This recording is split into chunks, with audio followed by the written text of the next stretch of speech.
Hello, record lovers from the record community. It's your friend Doodah Dave. Haven't been on here for a while to do a record review, so I thought I would do one today. And today's is New Riders of the Purple Sage. You can see in the background. This was the eponymous album. I'm showing off my hat there. From the band, 1971. The beautiful Kelly and Michael Ferguson, designed that logo. And on the back, Jerry Garcia is probably the most famous musician on here because he played pedal steel with them on the first album. After that, it was Buddy Cage who took over the pedal steel until just recently. Buddy passed away a couple of years ago. Fantastic pedal steel player. John Marmaduke Dawson writing all the songs. He's the guy there with the guitar. Jerry next to him. That's the bass player in the back there. Dave Torbert, the original bass player, later took over by Skip Batten of the Byrds.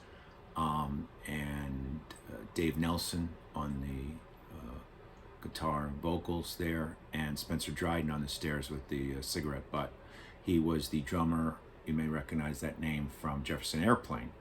When we get to the Jays, we'll probably be doing a Jefferson Airplane album. Also on this album, Mickey Hart, drummer from the Grateful Dead, handling the percussion and drums along with Spencer. And then Commander Cody from the Commander Cody and the Lost Planet Airmen. Just a terrific set of songs. I mean, every single song here, in my opinion, is outstanding. From I Don't Know You, the beginning, which they often open with, to Louisiana Lady, that they used to finale with. They would often do The Wait by the band as an encore, Stones, Dead Flowers, Honky Tonk Women. They used to do covers. School Days by Chuck Berry. They like to do covers oftentimes for the end. I saw many New Riders shows back in 73, 74, 75 in that period, and then saw them later in the 2000s in their later incarnation when it was just Marmaduke, Nelson, and Cage, the original members. All right, what else can I tell you about it? This is kind of interesting. This came in my album, and it looks like it was one of the original pressings, probably back from the 70s. It's an inner sleeve with all kinds of stuff about Miles Davis and Ramsey Lewis and Nicky Hopkins and John McLaughlin and Springsteen's first album. It's called The Inner Sleeve, and I just read the whole thing right before we went to press here. Here's the label. See New Riders of the Purple Sage. See that there? That's the first side. I Don't Know You, followed by What You're Gonna Do, Portland Woman, Henry, and then Dirty Business, which is a nice acidy, country-ish, which this whole album is acidy and country-ish ballad about the working man. This was in many ways a follow-up to Working Man's Dead and American Beauty along the country route. The New Riders, of course, were warming up for the Grateful Dead in 70, 71, 72, into 73 when I saw them. On the second side, you have Glendale Train, Garden of Eden, All I Ever Wanted, Last Lonely Eagle, great ballad, followed with the Louisiana Lady. So I got another treat for you guys today. Since we're on the ends, we're moving down the alphabet. So next week we'll be doing the M's. I believe I know who I'm going to do M.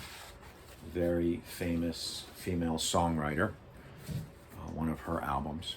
So this here is, I found this from my collection, is a songbook of this album. And it's got some really nice graphics. It's got all the music, all the lyrics. Here's a picture of the Louisiana Lady. Very pretty, right? And it's got the guitar chords, of course, and John Dawson's lyrics. Portland Woman. And I'll show you a couple more. I like the Dirty Business one. That's pretty cool there, right? With the handle from the, looks like a handle from a train, but the Dirty Business was about the mine that blew up. And they were doing dirty to their workers down there. And one more, I think. Oh, we got the Glendale train. That's black and white. Interestingly, the lyrics, but the pictures don't have who did them. But it looks like Kelly and Mouse's work, or similar artists that work with, you know, the Grateful Dead family. But here's Last Lonely Eagle. That's a gorgeous one, right? And really good for these times of ours to see our last lonely eagle soaring the length of the land. That's nice. And then a nod to the Lone Rangers and the 5 guys in the band, the original guys, because Cody and Mickey were really session guys on this album. Great album. Steve Barncard, Wally Hyder, the San Francisco people. It was on Columbia. You know, most of the Grateful Dead stuff was on Warner Brothers. So Columbia got the Riders. It was a way to get to the Dead. Clive Davis made no bones about that, and he got to sign them on Arista when they finally did Go to Heaven in 1980. Executive producer Phil Lesh, Steve Barncard, words and music by Dawson, all selections Ice Nine Publishing.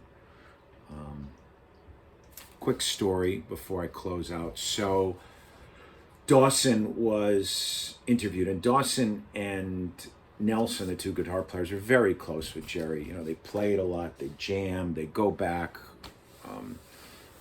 a long way into the 60s.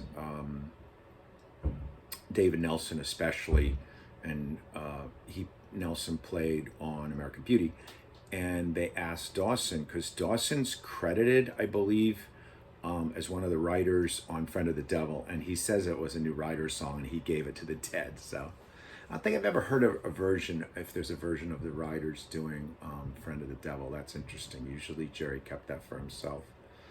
But great song, great music. Of course, they went on to do Power Glide, Gypsy Cowboy, The Adventures of Panama Red, Home Home on the Road was the live album, Brujo, Oh What a Mighty Time. Just, I have them all on vinyl. I was a really big New Riders fan. I love country rock. I love the whole tradition. So I hope you enjoyed this. New Riders, The Purple Sage. Next week we'll do M, Doodah Dave. Be well, vinyl community.